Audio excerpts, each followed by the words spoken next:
and welcome back to the final day of the vExpert Daily. We're here at VMworld 2015, Barcelona, and I got... I'm Brian Graf. Julian Wood. And Steve Flanders. So it's kind of been an interesting few days here. What sessions have you guys attended, and which ones were memorable? So I can't say that I've attended any but my own this year, but I hope they were good. I hope that they went well. I had a lot of good feedback, but I had a Robo and 2 on ESX lifecycle, so vSphere upgrades and auto deploy host profiles. Way to plug yourself there, buddy. I know, someone's got to do it. Yeah, I've been to quite a few sessions. Some of them went to 2 CTO panels, one on cloud native applications and one just general CTO chats. A lot of cloud native apps ones, group discussions, did about 2 of those. Yeah, they've actually been really good variety of sessions. So you've been to the US and you've been here. As far as sessions, what do you think? Well, to be honest, I think the content's the same. There are obviously fewer sessions here, less time in number of days. The rooms are also smaller. I mean, content's pretty much the same. There are going to be more sessions in the US there, but I mean, I wouldn't say there's any difference in quality or anything. Brian, I'm sure, is super awesome here as he is in San Francisco. So. And I'm similar to Brian. Most of the vRealize stuff, vRealize Log Insight, vRealize Operations, I've been a part of. I've heard great things about the NSX and cloud native apps. I didn't actually get to see any, but I've heard good things. And for me, the group discussion, specifically for Log Insight, was amazing. The number of people that show up, the feedback, the questions that you get, and they're not recorded, so it's more of an intimate setting. It's really great. Okay. Announcements? Anything sticks out? It isn't the VMworld US, so announcements aren't big, but that's also being a bit unfair. The whole vRealize thing. I do gather on just talking to people that some of it's been announced. There's a bit of sort of funny stuff about NDAs, again with VMware, and they've announced some stuff, but there's still some stuff under wraps.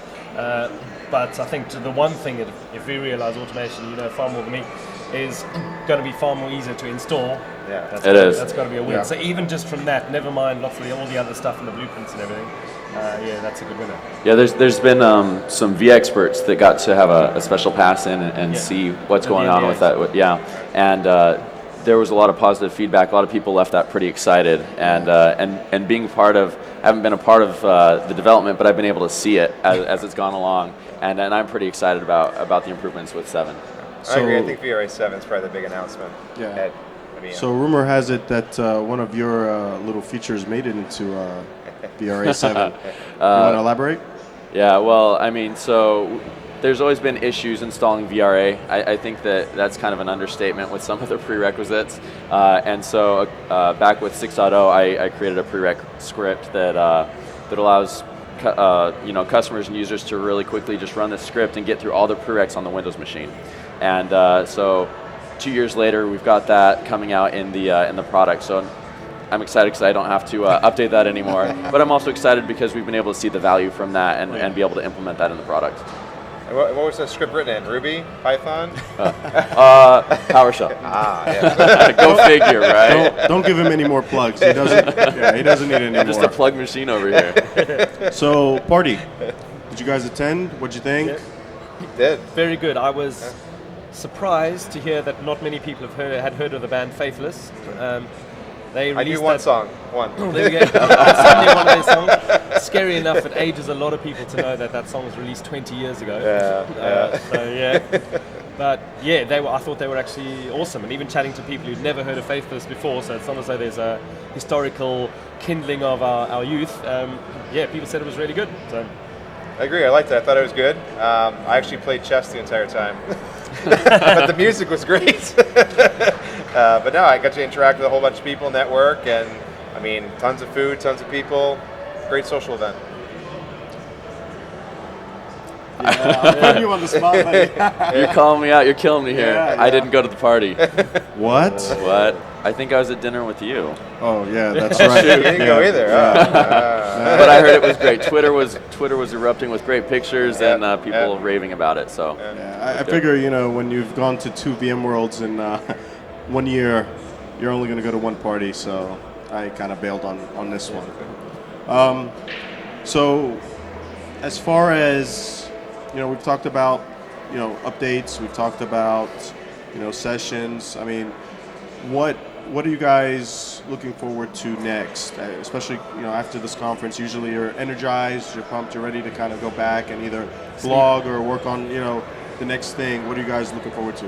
Yeah, I think it all starts out kind of with the buzz around VMworld Barcelona this year. So I was here last year, and this year it felt like it was a lot more energized, felt like there was a lot more hustle, bustle, and so that's been great. The energy's been real, and I think that it'll be nice to carry that on. There's going to be a lot of blog posts coming out from our side as well as from the attendees that are finally getting time to write these. So for me, it's going to be catching up on some of the blogs and working on some of the content that everyone's going to be seeing next year and announcements that are coming then. But that's from my side. Of course, I won't poke the bear and be like, what? Yeah, well, I spend a lot of time at this show sort of trying to look into the future of VMware and all their products. Obviously, I would say fairly successful infrastructure company in terms of enterprise IT and in the marketplace. I mean, silly. I mean, a hugely massive infrastructure company. But, with the intersection of not the intersection, but the journey of virtualization becoming cloud, which then enables, in a way, the whole DevOps movement to be far simpler. And I think DevOps is a really excellent use case for people to actually do cloud.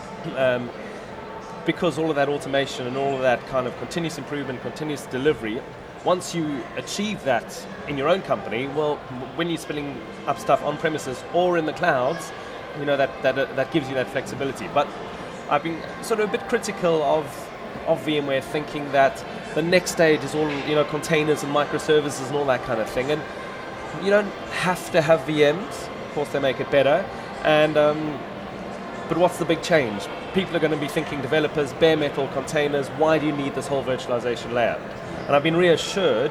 Actually, reassured isn't I've sort of been, I suppose, energized about hearing VMware's message with that, of why still having a hypervisor is hugely important for the scheduling, for the isolation, and for the storage and the networking. Because things like CoreOS, you can run it on bare metal, but it hasn't really got a great storage story or networking story.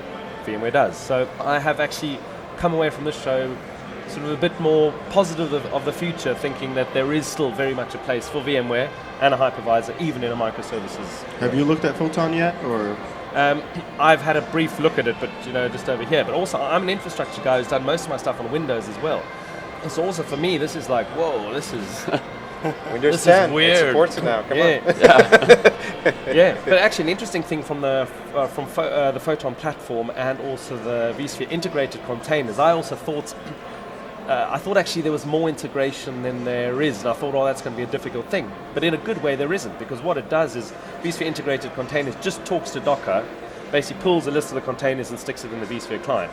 So that can work on Photon OS, which is VMware's open source operating system, but Ubuntu and Red Hat and everything, and if it's just talking to Docker natively on Windows. So Docker on Windows, when and if and however that comes out, there's nothing technically I can see from my small understanding of it at this stage that you still wouldn't be able to see Docker instances running on Windows in vSphere as well, which having that the dev guys and the ops guys and the infrastructure guys having the same view is a cool thing.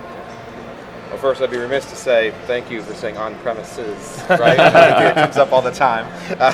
But sticking to the cloud-native app theme, I've seen a lot of this. I was down in the booth for Solution Exchange, the VMware station, and a lot of people are coming up asking, what can I do with Docker or Photon or all this container stuff?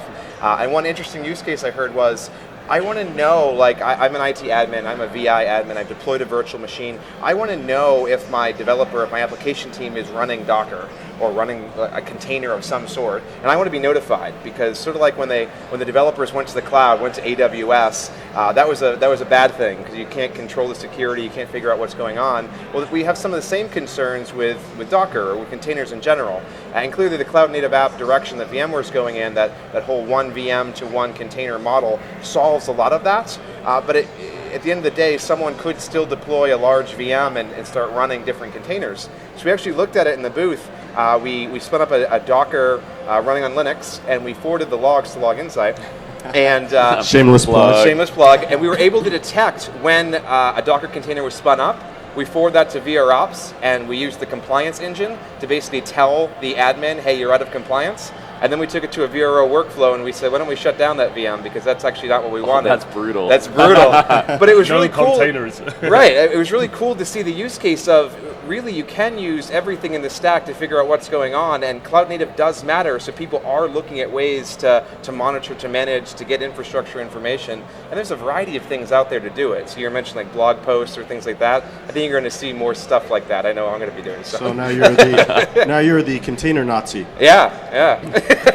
So speaking of Log Insight, you know, the ecosystem is starting to embrace it more and more as far as other application integration, right? Can you elaborate a little bit more? I know you can't tell us the future, right? But Can if you want to. you know, forward-looking statements. You know, it's there's okay. there's a friend DA. Yes, ignore the camera. But can you kind of elaborate a little bit more on what you feel is next, or what's coming without, you know, breaching, I guess, the NDA? Sure. So I mean, we're in a pretty fast cadence. We're doing GA releases every 6 months or so. We're doing tech previews every 4 to 6 weeks. So you're seeing new stuff come out constantly.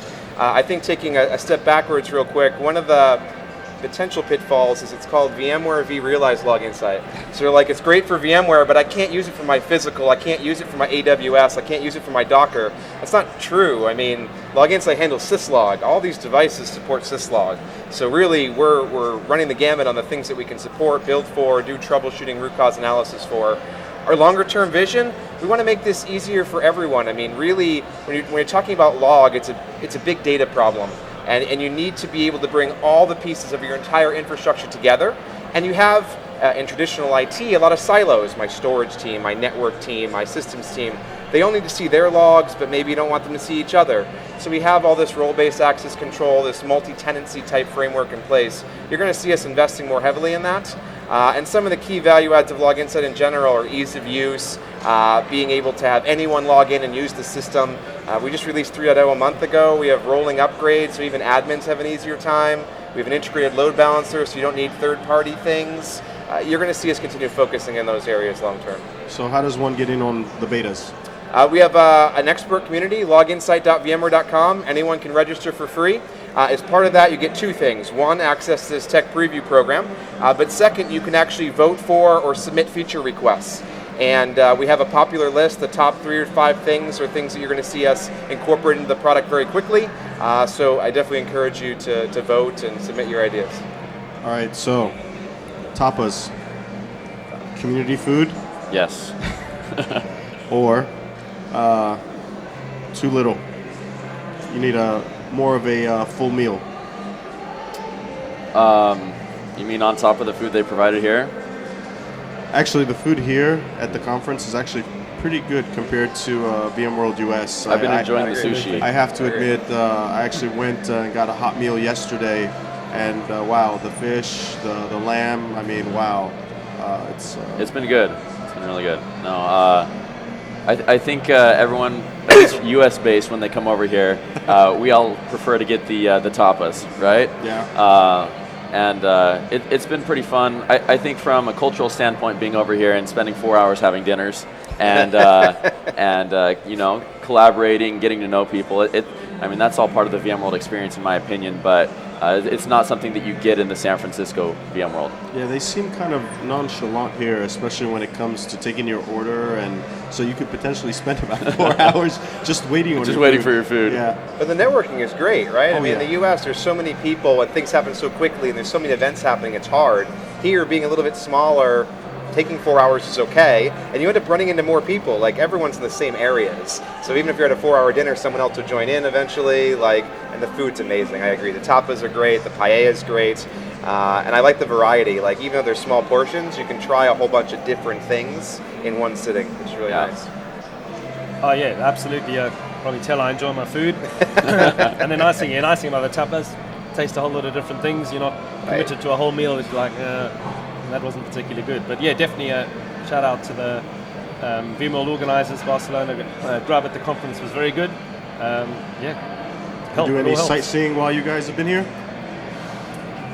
Yeah, there's a walkway between Between here and the rest of the entire city. and I think I've walked up and down that once, maybe twice. I think I've managed to hit every single step Step goal. Yeah, Step target, it's yeah. my watch has just been going crazy and resetting in the middle of the day because I've already accomplished it today. So I'm working on like next week already. You're going to sit in front of the TV like a slob for a whole week and just go, I'm in credit here. See, I'm not getting any targets hit. I don't have, a Fitbit or anything, but my legs definitely been feeling it. And my iPhone says I've been doing about 11 miles a day. So minus the last couple days I've been presenting.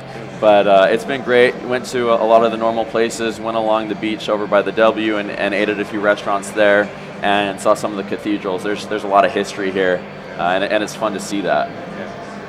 I agree. I didn't get to see as much this year, but I've been here a few years now, so I've definitely explored the city. I try to get out of some of the touristy areas, so Las Ramblas is great, but if you want some real authentic tapas and some good paella, I go a little bit more outside where they speak less English. Have my Google Translate, I hope for the best, and I'm able to see other parts of the city too, but less this year. Any surprises on your food, by the way? Yeah, I actually had some bull's tail, and it tasted a little bit like roast beef. It was actually delicious, but I got it and I'm like, I don't know about this. Is that what they told you it was? Yeah, or is that yeah. what you thought it was? Looking at it, you would have no idea, but they told me it was bull's tail. Yeah, I haven't really done much sightseeing at all this time, annoyingly. I've been to Barcelona before a number of times, not conference related. So yeah, I've seen a bit of the city. Yeah, it is a bit of a shame not to be able to see it, but what can you do? What can you do? Yeah. VMworld's busy enough with the sessions and evenings and even writing blog posts and everything, which takes a huge amount of time. You're sitting there in a room typing or here typing and then socializing with people. So final thoughts? This has been great. I hope that the VMworld team can do this good of a job or even better next year. Continue to see the attendance grow. I've liked all the sessions that I've heard about. I like seeing the setups here, the hang space. There's a lot of people that are playing, they're playing pool, they're playing with the arcades. It's just fun to see. It's kind of a light atmosphere. Not only is there learning, is there innovation going on, the hackathons, but people are able to just kind of sit around and play and have fun as well. And I hope that VMworld staff can continue to push that and make it fun as well. Well, I think interestingly, next year with VMworld US moving to Vegas, that's also a reboot for VMworld. They've obviously got very used to Moscone. All the things are in the usual places and everything's a bit set. So shaking it all around, I hope they take the opportunity to make some interesting, positive changes. I can't think of anything in particular, but just here's an opportunity to do that. I don't actually know if is it in Barcelona next year. Definitely, I haven't seen any. I haven't seen anything say otherwise. So, I mean, in Europe it's a big problem because there actually aren't many venues at all to host VMworld for enough people. I think Copenhagen before, and I think Berlin's the only other possible city which has been mentioned. Yeah. But yeah, it'd be good to see what happens to VMworld next year. Something interesting, something different would be interesting and different. I guess my final thoughts would be if you're still here, the conference isn't over yet. Make sure you're networking, make sure you're getting engaged. There's plenty of things going on today. The hang space is still open. Take advantage of it. Still open. Get the last something swag. vBrownbag. Right, vBrownbags, yep, definitely going on. I got one this afternoon. Shameless plug. Shameless plug. But seriously, on the vBrownbag, I mean, you literally look that up if you aren't aware of it. Look at the names of people, not to plug you personally, only you. Look at the names of people and the session titles and what people are talking about. Right. And these aren't, hour-long sessions that you've got to sit and go through. They are much shorter, easier to consume. And I have literally some of the huge experts in our community here on the stage over here giving a half-hour presentation on stuff that's not signed and ticked and sealed by VMware marketing. This is just honest from the mouth stuff. So yeah, definitely look it up on YouTube and fantastic content for free. All right. Well, I appreciate you guys coming up and spending some time with us, and we'll catch up with you later. Sounds good. Thank you. Very much. All right. Bye.